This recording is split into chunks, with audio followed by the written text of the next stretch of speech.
The FM23 beta has just dropped right now, and you know how much I love draft mode, so what I'm going to do is have a quick look at the changes, see if there are any at all in draft mode in Football Manager this year.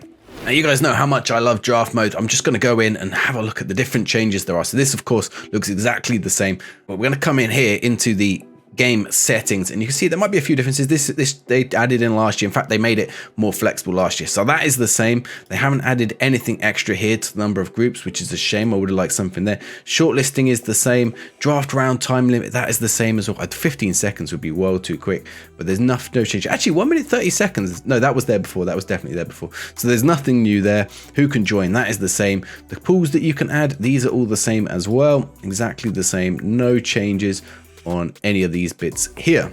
But if we go into the advanced settings here, this is where we can see some changes. Now, don't forget, last year they did add, actually before I show you this, they did add last year a couple of updates after the beta before the main launch. So one of the things was the custom databases that came in here. They also added in here, they added in the VAR, I believe. Now there are two new features here, and the yellow cards thing. There are two new features right here. One of them is staggered fixtures. This is a bit of an odd one. I don't know how many people will use this one, but basically you can have all the matches in draft mode played at different times rather than playing at exactly the same time. Maybe if you're managing multiple teams and you're testing out draft mode yourself and you want to play on your own, or you just one or two of you, but you want multiple teams, that might be one reason you want to do this.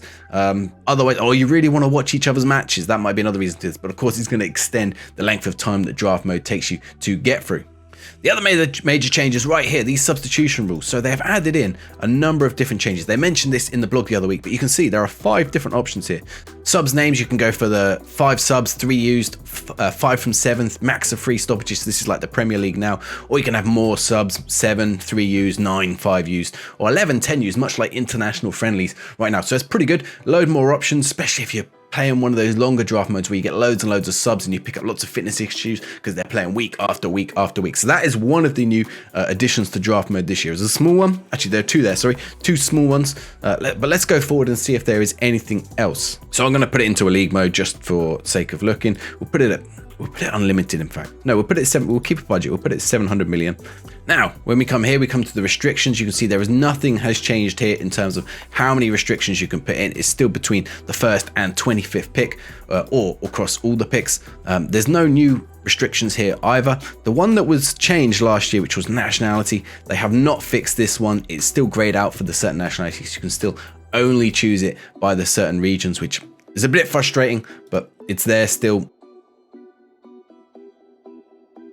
One of the things you may have noticed just there was that all the AI managers have been replaced. So no longer is Dr. Benji there or Tony Jameson. They have all gone. These are all now fictional players. There is a Chapman there, but it's not Kevin Chapman. So they're all gone. Right, here we are. We are in the game. Ooh, look at these. Oh, the prices here. Look, we've got Haaland at 90 million, Benzema, Mbappe. So on this shortlisting screen, though, as far as I can tell, nothing has changed. There's no options. Obviously, the filters are all the same. So in terms of picking your players in the shortlist phase, that is the same. And in the pick phase as well, you can see it's pretty similar. You can go in and look at your current squad. Everything there is as it is. So I'm going to grab some players when it goes past this guy. Let's get Haaland to start with. We can use the auto pick function as we did last year.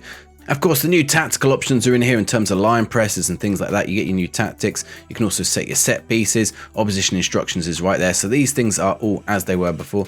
There does still seem to be a couple of beta issues in here. This one is one of them. That the free kick, the set piece takers are not showing up. Now there's a small change here to the way this looks in terms of the skin, but otherwise your set pieces are pretty much the same. But everyone is snapping around as they should do this year rather than jumping to the positions they shouldn't. We'll see how it is. The icons are obviously a lot bigger this year, which is quite nice. This is a massive screen, but it's quite useful nonetheless.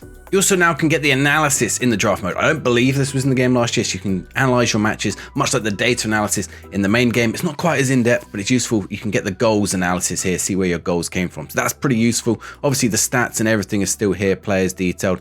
There are news headlines here. This is interesting. I don't know if this was there before. Not much use necessarily. You know, I don't know what news it's going to give. But they can give the match reviews and things like that, which is kind of useful.